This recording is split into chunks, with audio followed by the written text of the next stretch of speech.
देखो दोस्तों, हम जैसे जैसे समय बीतता जा रहा है वैसे वैसे मानव की सोच बदलती जाती है। सब परिस्थितियां सिखाती हैं और जनरेशन गैप का तो एक बहुत बड़ा प्रभाव सब पे पड़ता ही पड़ता है। इसे कोई रोक नहीं सकता। हर आदमी पिछले को रोता आया है। जैसे पहला जैसा खाना नहीं, पहले जैसी बात नहीं, पहला जैसा सम्मान नहीं, पहला जैसा व्यवहार नहीं। हम भी कहते हैं, हमारे आगे आने वाली संतान है वो भी कहती है। ये सब परिस्थितियां हैं, वक्त है। और जो वक्त के अनुसार चलता है वो महान कहलाता है, और जो वक्त को छोड़ देता है तो परेशान कहलाता है। इसलिए मैं तो आप सबको कहूंगा, क्योंकि सफलता प्राप्त करना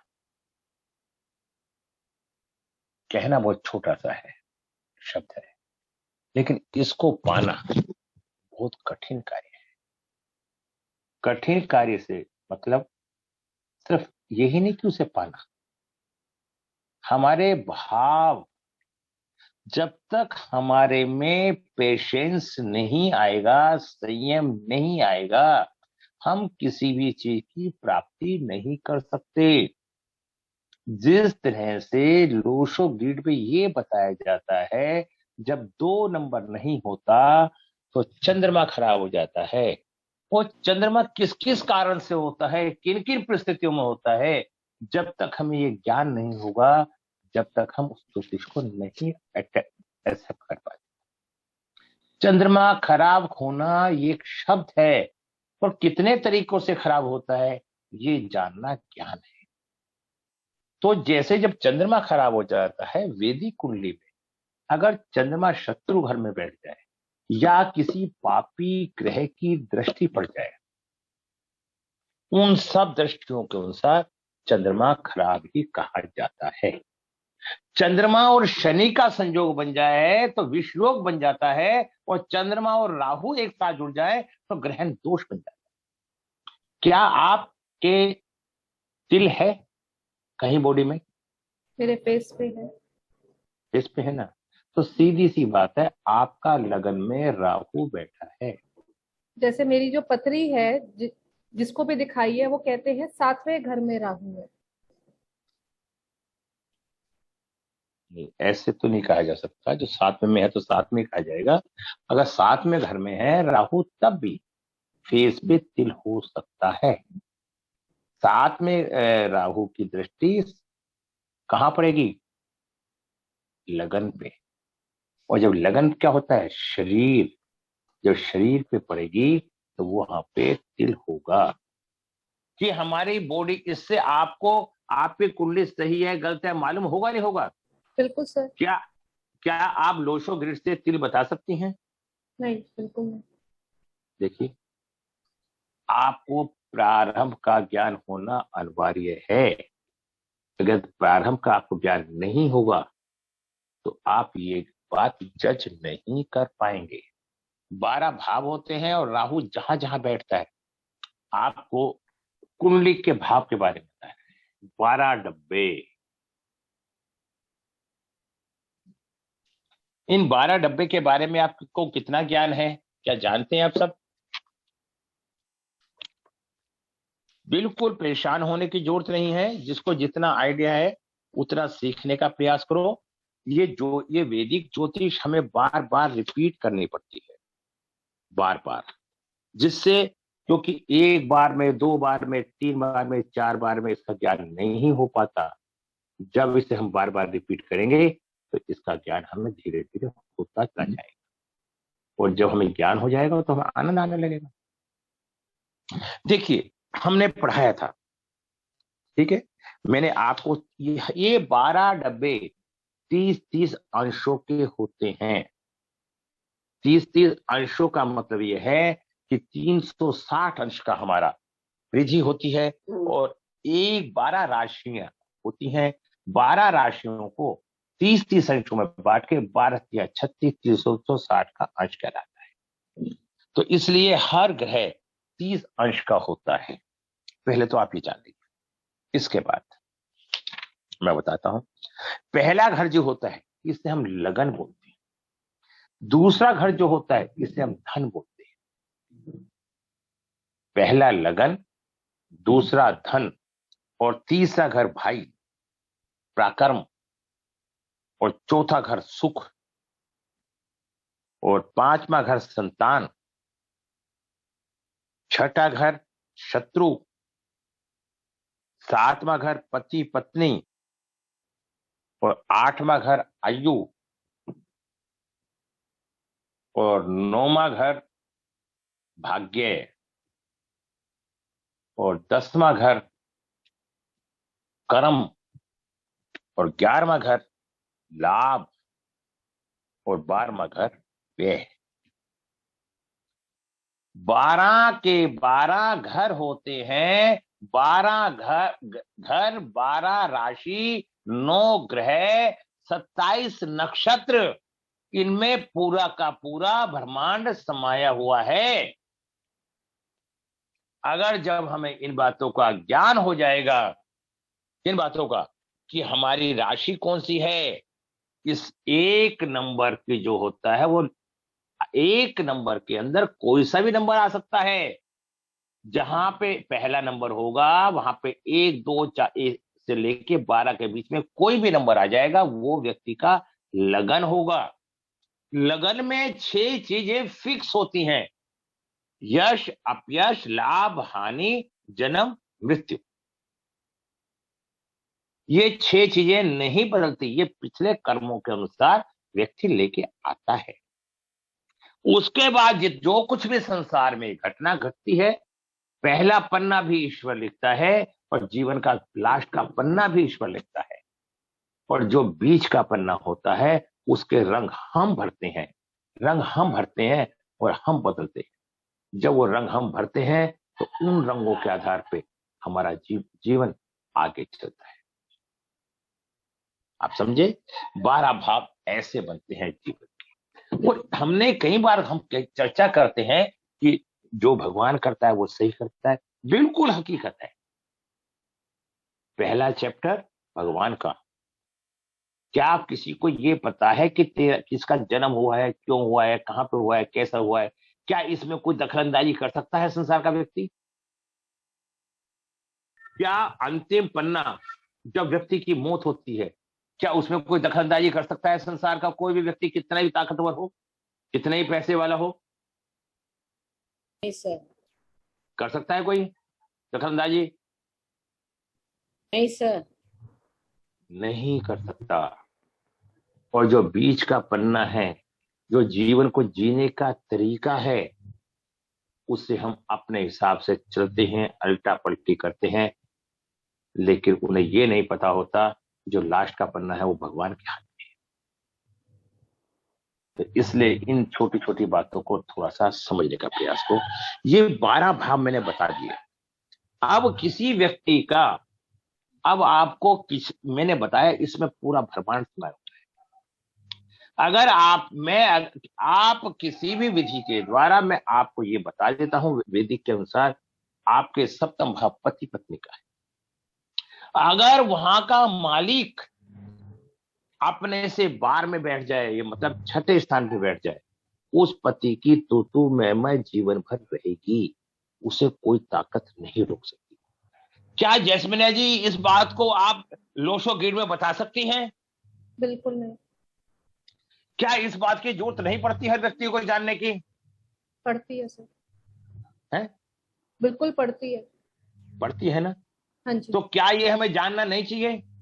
जानना अगर चाहिए। हमें ज्योतिष जानना है, बिल्कुल क्या जानना चाहिए। क्या आप वैदिक ज्योतिष में, मैं बताता हूं, अगर तीसरे स्थान पे मंगल बैठा है तो उस व्यक्ति, कोई भी लड़का हो या लड़की, उसका भाई जरूर होगा, उसका पराक्रम बड़ा मजबूत होगा। क्योंकि हम मंगल तो 12 घर में 12 जगहों पे बैठा है, अलग अलग रूप है। लेकिन क्या लोशो गेट में यह बताया जा सकता है मंगल 9 एक नंबर होने से क्या मंगल के बारे में कितना बता सकते हैं आप? हम लोशो ग्रिड से ये सब की प्रेडिक्शन नहीं कर सकते, जो हम तो फिर वैदिक में क्या, कर सकते। क्या ज्योतिष के ज्योतिष से लोशो ग्रिड से क्या, एक ज्योतिष लोशो ग्रिड एक हम अपना टाइम पास करने के लिए या थोड़ा सा जान लेके अपने को संतुष्ट करने के लिए एक सर विषय लोशो ग्रिड जो है वो एक सिंपल तरीका है, इजी तरीका है समझने का, है। इसलिए सिंपल लोग उस तरफ सीखते हैं। ये थोड़ा लोगों को लगता है कि मुश्किल है। सिंपल तरीका के भी कह सकते हो, लेकिन उससे उससे एक आइडिया बन जाते हैं, आइडिया। अब हमने बताया ये नहीं कि भावों को हमें रटना है, याद करना है, जानना है, सीखना है। पहला भाव, इतने पते की बात, लोशो ग्रिड में सब में काम की बात, और जीवन के अंदर हर पॉइंट में सब में काम की बात। जितना ज्ञान बांटोगे उतना आपका आनंद आएगा। अब जैसे मैंने आपको अभी बताया, ये हमारे क्या है, 12 भाव। शरीर के पार्ट्स ऑफ बॉडी के पार्टों के बारे में पता है आपको? जैन साहब कुछ पता है आपको कि हमारे पार्ट किस किस ग्रह से संबंध रखते हैं और किसका कौन सा मालिक है? जय मीना जी, पता है आपको? नहीं सर। अब लिख लीजिए आप इन्हें, जिससे आपको जीवन में काम आए। देखिए, सिर, पहली राशि होती है मेष। इसका मालिक होता है, कहां का मालिक होता है? सिर का। लिख, सिर। नंबर 2 राशि होती है वृक। ये आंख, चेहरा, गर्दन, मुंह के अंदर का भाग, वृक राशि नंबर 2। नंबर 3 मिथुन, भुजाएं, छाती के ऊपर का भाग, कान, कंधे, ये सारे मिथुन राशि के अंडर में आते हैं। नंबर 3। नंबर 4 क्या होता है? हार्ट, फेफड़े, स्तन, पेट का ऊपरी भाग, पेट का ऊपरी भाग, सिंह, सिंह, छाती के बीच का भाग, नाभि के ऊपर का भाग, कन्या, कमर, कुल्हे, नाभि के नीचे का भाग, आंतने, मूत्राशय के ऊपर का भाग। नंबर 6, इसका मतलब क्या है? अगर आपको कुल्हे से संबंधित नाभि के नीचे का भाग, मैंने बताया आंते, मूत्राशय के ऊपर का भाग, यहां पे किसी भी तरह की प्रॉब्लम आ जाती है, ये 6 नंबर आता है। 6 नंबर किसको डोनेट करता है? रोग को, बीमारी को। अगर आपके शरीर में और आप 12 भाव में से जहां की बीमारी है उस भाग के ग्रह को ठीक कर लो या देख लो या समझ लो, तो ये आसान तरीका है किसी बात को जज करने का, या नहीं है? है?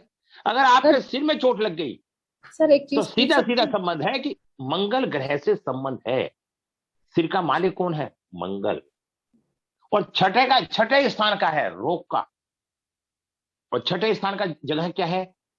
हमारी नाभि से नीचे का स्थान, 6 नंबर है। कैसे हम जज करेंगे कि हमारे बॉडी में कहां बीमारी है? तो अब जब हमें ये मालूम हो गया, अब आप देखिए, आप पे 9 ग्रह हैं, अब 9 ग्रह के पीछे क्यों पड़ रहे हैं? जहां का ग्रह है उसे ठीक कर लेंगे तो फायदा रहेगा, नहीं रहेगा? उधर भगवान की कृपा, उस ग्रह की कृपा, या आप सारे ग्रहों को ठीक करना पसंद करेंगे एक ग्रह को? अगर आपको मालूम है तो एक ग्रह पे फोकस कर देंगे, नहीं कर देंगे आप?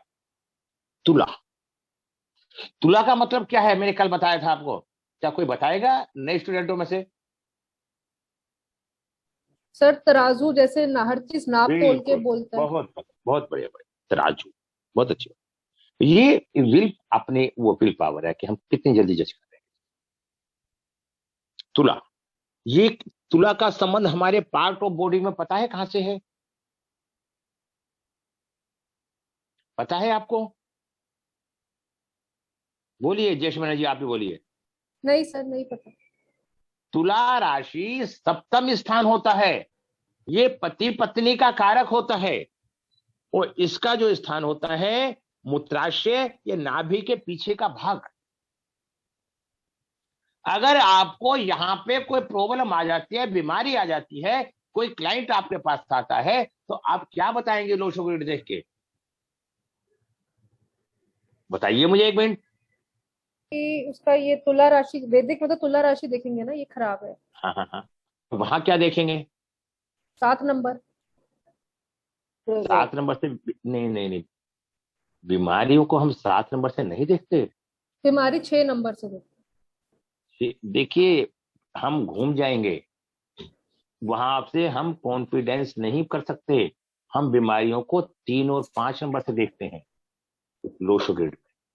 ठीक है सर। हाँ, मैं वो भी बातें आपको क्लियर बताता जा रहा हूँ। मान लो कोई चीज का आपको आइडिया नहीं है ना, 3 नंबर होता है बृहस्पति का, और बृहस्पति उत्पत्ति का कारक है। बृहस्पति के खराब होने से, उत्पत्ति होने से कहीं ना कहीं बॉडी में परेशानी आ सकती है। आप समझ गए मेरी बात को? जिनका बृहस्पति खराब होगा, लोशो ग्रिड में 3 नंबर हो नहीं होगा, अब उसे बीमारी हो सकती है। कौन सी बीमारी हो सकती है, ये पकड़ने के लिए हमें वैदिक की जरूरत पड़ेगी। सर आपने अभी बोला ना तुला राशि, अगर ये मूत्राशय या नाभि के पीछे का भाग में प्रॉब्लम है तो अपन बोल हम्म। सकते हैं आपका शुक्र खराब है, ऐसा बोल हाँ, सकते हैं बस इसमें। 7 नंबर है, या 7 नंबर किसको डोनेट करता है, और उधर 6 नंबर है। अब इसमें हमें ये जज करना है, जिस दिन हम ये बातें जज करना, शुक्र का संबंध। देखिए, आप तुला इस पे ना जाके अंकों से चर्चा करें। 2 नंबर और 7 नंबर का संबंध शुक्र से है। अगर शुक्र से संबंधित कोई बीमारी है तो 2 और 7 नंबर वैदिक में देखना पड़ेगा। समझ गए आप? अब आती है बात 8 नंबर की। 8 नंबर गुदा द्वार। अब एक बात यही बता देता हूं, अगर किसी के सप्तम भाव में राहु है, किसी के भी, मेल हो या फीमेल हो, उसके प्राइवेट पार्ट पे तिल पाया जाएगा। ये बहुत बड़ा अनुभव और एक्सपीरियंस है हमें। और उस व्यक्ति के 2 शादी के होने के योग होंगे। अब मैंने बताया, अब 8वां नंबर गुदा द्वार या लिंग। यदि किसी व्यक्ति को यहाँ पे कोई बीमारी किसी तरह की उत्पन्न हो जाती है, तो इसका मालिक कौन है? मंगल। राशि कौन सी है? वृश्चिक। 8 नंबर। 8 नंबर क्या होता है आदमी का? अगर 8 नंबर में मंगल बैठा है, ऐसे व्यक्ति के कहीं ना कहीं फिजिकल पार्ट के ऑपरेशन होने की भी संभावना रहती है। आप समझ गए मेरी बातों को? जाना आप लोगों ने? नहीं। 9 नंबर धनु, जांघें। अगर किसी का जांग पे राहु है 9 नंबर पे, वो व्यक्ति विदेश की यात्रा भी करता है, और उसकी जांग पे किसी तरह का तिल निशान कुछ ना कुछ हो सकता है। कहीं ना कहीं राहु की परसेंटेज जो है वो ज्यादा है। अगर 3rd हाउस में राहु होने का मतलब यह है, सीधा सीधा उसका बाजू या बाजू के आसपास के आगे पीछे का जो पोर्शन होगा उसके आसपास का, या फिर उसकी परसेंटेज ज्यादा है, अंश ज्यादा है। इस तरीके से हम पकड़े। कम से कम जी इतने तो नहीं कहेंगे कि आपके पैर में तो नहीं है ना। पैर में जब तिल होगा आपके, तो आपकी मीन राशि होगी, और आपकी 12वें स्थान में राहु बैठा होगा। अवनी जी, आपका राहु कहाँ बैठा है? आपने गुरुजी अपने कुंडली 4th हाउस। 4th हाउस में। 4th हाउस में तो चेस्ट या चेस्ट के नीचे या आसपास या कमर के पीछे ऐसी जगह पे है तिल? नहीं गुरुजी, कहाँ पे है? मेरे हैंड्स पे है। तो देखिए, यहां से ना आप अंदाजा लगा। देखिए, अभी आप कुंडली जनपत्नी सीख रहे हैं, चलित कुंडली आती है। अगर आपकी चलित कुंडली में अगर आपके बाजू पे है तो 3रे स्थान पे है, राहु का प्रभाव आ रहा है। जो मैं बता रहा हूं ये सत्य है। अगर कहीं ना कहीं कोई मिस्टेक हो रही है तो कुंडली में ये समझने में या देखने में हो सकती है। अगर आपका 3रे स्थान पर राहु है तो वो राहु 3रे स्थान का फल दे रहा है, और अगर चौथे स्थान पे आता है तो वो चौथे स्थान पर, मैंने बता दिए ना, चौथे भुजाएं, छाती के ऊपर, सॉरी, हार्ट, फेफड़े, स्तन या पेट के ऊपर का भाग, चौथा स्थान है। और तीसरा स्थान भुजाएं, छाती के ऊपर का भाग, कान, कंधे। मतलब ये आपकी थ्योरी बिल्कुल परफेक्ट है, इसलिए मैंने बताया। अब आपको मैं बताता हूं मकर। दोनों घुटनों तथा पीठ। मकर राशि किसी की होती है तो घुटनों को पीछे या पीठ के पीछे। आप घुटनों का संबंध, अब मैं आपसे ही पूछना चाहता हूं, कौन बात करना चाहेगा मेरे से? सोनिया भारद्वाज जी बात करना चाहता हूं। सोनिया भारद्वाज जी, शनि का संबंध किससे होता है? शनि सर 10th और 11th, मकर और कुंभ। नहीं, शनि का संबंध रोगों में किस चीज से होता है? अच्छा, रोगों में हाँ। सर जो हमारी मसल्स और नाड़ियां। शनि का संबंध जोड़ों के दर्दों से होता है, बॉडी पेन से होता है।